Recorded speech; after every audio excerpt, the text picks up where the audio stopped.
The name Steinway & Sons stands for tradition, innovation, and perfection, and these are only some of the features that make the brand so successful.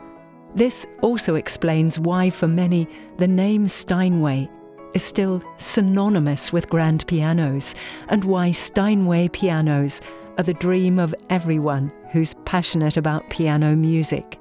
A tour of the Steinway factory reveals how much attention to detail, passion, and experience goes into every single instrument.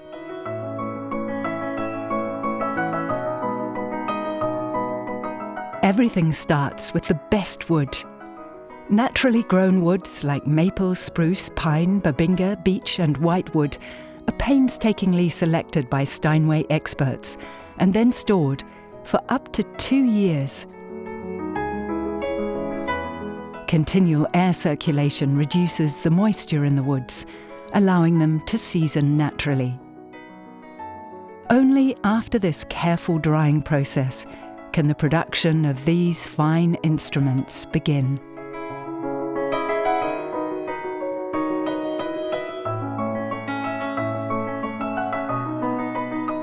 The Steinway integral case, the so-called rim, is made of up to 20 layers of hard rock maple and mahogany, which are glued together in a single step.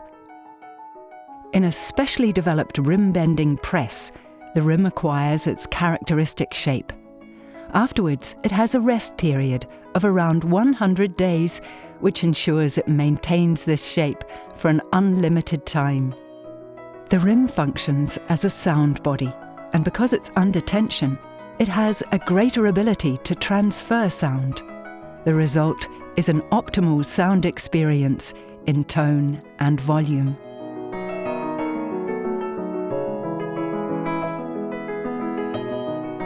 The philosophy of Steinway's founder Henry E. Steinway was to build the best piano possible.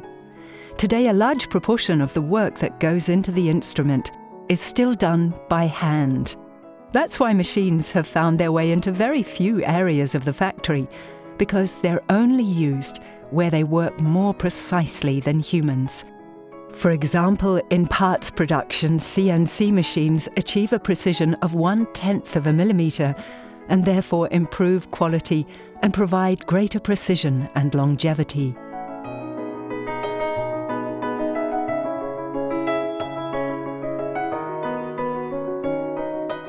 The soundboard is called the soul of the piano. It's one of the most important parts of the sound body. Steinway & Sons therefore attach great importance to the selection of the wood.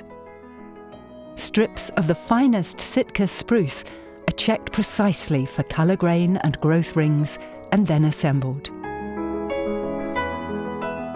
Only approximately 20% of the wood ordered achieves this high standard. In principle, the Steinway soundboard works as a membrane.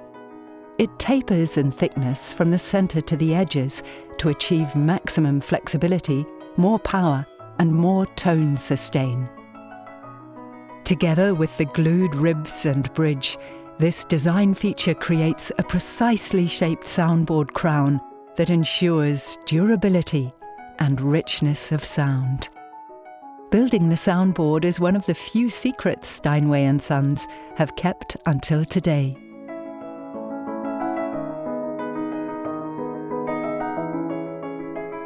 At up to 180 kilograms in weight, the bell-shaped cast iron plate is the one part of the Steinway piano that is not distinguished by its resonance. Due to the weight and high carbon content, the cast iron takes the tension from the strings. After the plate is processed with the drill and milling machine, the rough material is sanded by hand.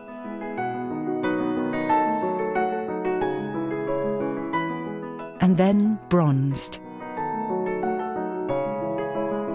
After that, it receives the famous Steinway & Sons lettering, lovingly painted by hand.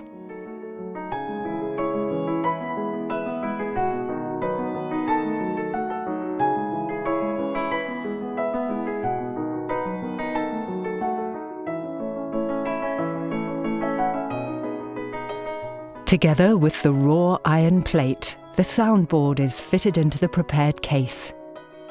After this point, these parts cannot be separated, as it's now all about complete precision and individuality. The string line is simulated with a chord, and later the height of the bridge set. The treble strings are made from steel, and the bass strings have a round steel wire core wound with copper.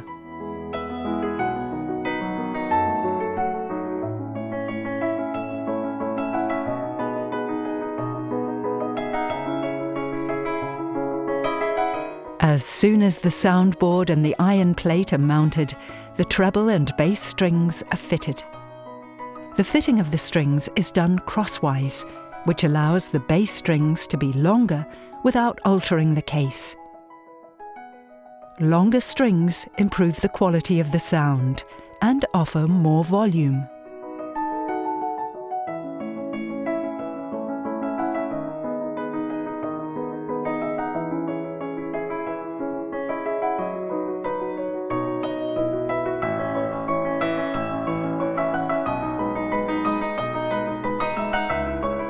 Approximately 7,500 individual components of the action assembly are worked on to ensure that the 88 keys, hammers, supports and strings work together optimally to give the pianist the desired touch. This requires precise weighting of the keys, as each one must have a strictly controlled down and up weight.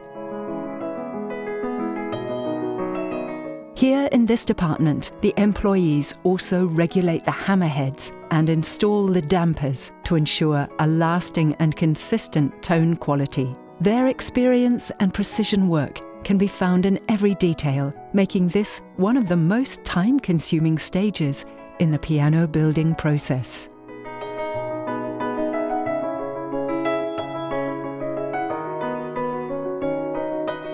Most pianos leave the Hamburg Steinway factory with an elegant, ebonized, highly polished finish. The polyester lacquer is applied in multiple stages to achieve a thickness of 1 millimeter. After 3 weeks of drying, the surface is polished down to approximately 0.5 millimeter for as long as necessary to achieve an undistorted mirror effect and the characteristic gloss.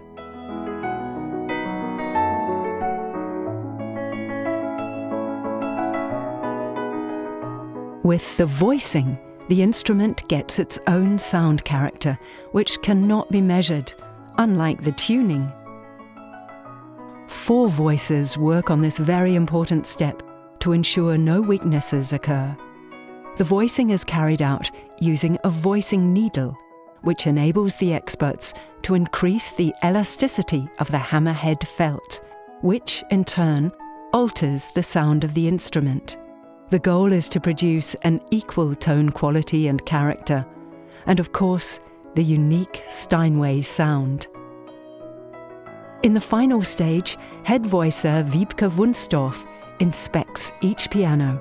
Only with her approval and after she's signed the key block can the piano leave the factory and be enjoyed by its future owner.